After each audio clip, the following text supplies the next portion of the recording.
L'autre jour, je scrollais sur Twitter et je vois la publication suivante. Qu'est-ce qu'on vous a enseigné à l'école dont vous vous rendez compte maintenant que c'est en réalité faux? Alors, c'est Twitter, je m'attendais à des trucs complotistes, antisémites, négationnistes, de base, parce que Twitter, il n'y a plus aucun filtre, c'est dégueulasse, c'est une poubelle. Effectivement, ça en regorge. Mais j'ai aussi vu des commentaires auxquels je m'attendais pas du tout. Je suis tombé sur des gens qui disent un multiplié par un égale un. C'est-à-dire qu'ils pensent que c'est faux, que c'est quelque chose de faux qu'on leur a enseigné à l'école, que un multiplié par un égale un. Alors, j'en ai vu plusieurs dire ça et je me suis dit, what the fuck? Je m'attendais à des complots chelous, mais pas à ce niveau-là quand même. Quand même. En lisant un peu les commentaires en dessous, j'ai vu que c'était un acteur, Terrence T. Howard, qui était assez célèbre, hein. Il a joué dans Iron Man et qui a lancé un petit complot à ce sujet. Il s'est cru hyper intelligent en prouvant dans 3-4 pages, tel un article de vraie recherche scientifique, non, que un fois un ça vaut en fait 2. Bon, évidemment, ce sont des grosses conneries, mais je trouve ça intéressant parce que bah, ça nous permet de nous poser la question, bah, en fait, pourquoi un fois un égale un? Si vous aviez quelqu'un qui arrive devant vous et qui vous dit 1 fois un égale 2, bah, vous répondez quoi en fait? Comment vous pouvez le justifier? En maths, en fait, comme en sciences en général, hein, il faut constamment bah, se méfier des intuitions et des évidences, et donc c'est toujours intéressant de se rappeler pourquoi les choses, même les plus simples, les plus évidentes, les plus triviales, sont vraies. Si vous deviez expliquer 1 fois un égale un, comment vous y prendriez? Posez-vous quand même la question 5 secondes, hein, parce que c'est quand même bien de renforcer ses acquis. Je vous fais la réponse. Les multiplications, c'est comme n'importe quoi en maths, ça sert à modéliser un phénomène. On rend abstrait un phénomène concret, et en l'occurrence, bah, c'est mettre tant d'objets dans tant de paquets. Par exemple, 2 multiplié par 3, bah, c'est faire 3 paquets de 2 oranges, par exemple. En tout, ça nous fait combien d'oranges? Bah, 3 paquets de 2 oranges, ça nous fait 6 oranges.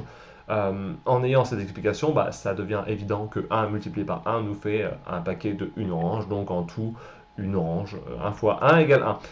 Alors pourquoi ces personnes peuvent penser que 1 fois 1 égale 2? Bah, déjà premièrement parce qu'ils oublient la définition de la multiplication telle que je vous l'ai rappelée.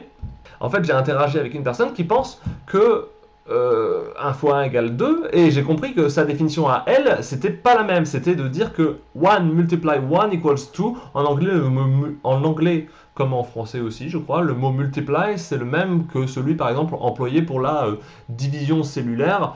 La personne m'explique, bah, par exemple, qu'un élément qui se multiplie une fois, ça donne deux éléments, comme une cellule qui, quand elle se multiplie, bah, ça donne deux cellules.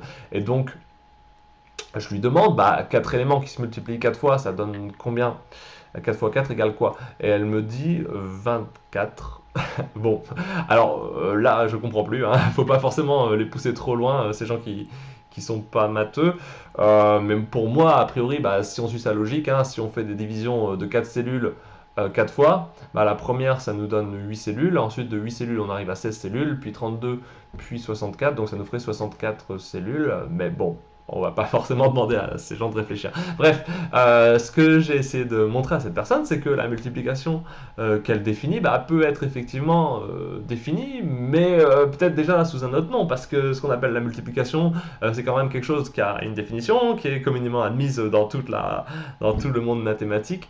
Euh, et par ailleurs, bah, sa multiplication à elle n'a pas vocation à remplacer la multiplication existante. Par ailleurs, si elle définit une multiplication, il faut aussi que toutes les règles soient cohérentes entre elles. Et assez curieusement, bah, la personne, elle s'est excusée, elle a admis son erreur. Bon, je m'y attendais pas, vu que Twitter, c'est quand même bah, le temple du trolling, de la mauvaise foi enfin, voilà, et des connards, quoi. Donc bon, au moins elle s'est excusée. Et donc pour en revenir à la preuve de notre ami acteur, parce que lui pour le coup il s'excuse pas et il maintient son truc, il faut pas plonger très très loin pour trouver la connerie. De toute façon, vous avez juste à écouter en vidéo comment il explique son raisonnement et vous verrez que c'est vraiment n'importe quoi. That throws even a regular guy like me off. Well, you've got to remember in multiplying volumetrically, you're wrapping things back around. Right. Like in a pool, in a swimming pool, the ripples go out, hit the edge, and then they come back. Donc, voilà, regardons en détail son article pour nous convaincre définitivement que c'est de la merde. Il nous suffit de lire cette ligne ici. Il part en fait de 1 fois 1 égale 1. Il veut montrer que c'est faux, donc c'est une preuve par l'absurde. Et donc, ce qu'il fait, c'est qu'il rajoute 1 des deux côtés. Donc, il dit 1 plus 1 fois 1, bah, ça fait 1 plus 1. Ok, bon, jusque-là, c'est cohérent, je suis d'accord avec lui. Mais là, il dit, du coup, 3 égale 2. C'est-à-dire le côté 1 plus 1, il dit ça, c'est égal à 2. Et le côté 1 plus 1 fois 1, il dit ça, c'est égal à 3. Alors là, là, je vous avoue, je ne comprends pas. Parce que, bon, déjà, le calcul, c'est 2, hein, parce que 1 fois 1 fait 1, 1 plus 1 fait 2, donc 2 égale 2, c'est tout à fait cohérent.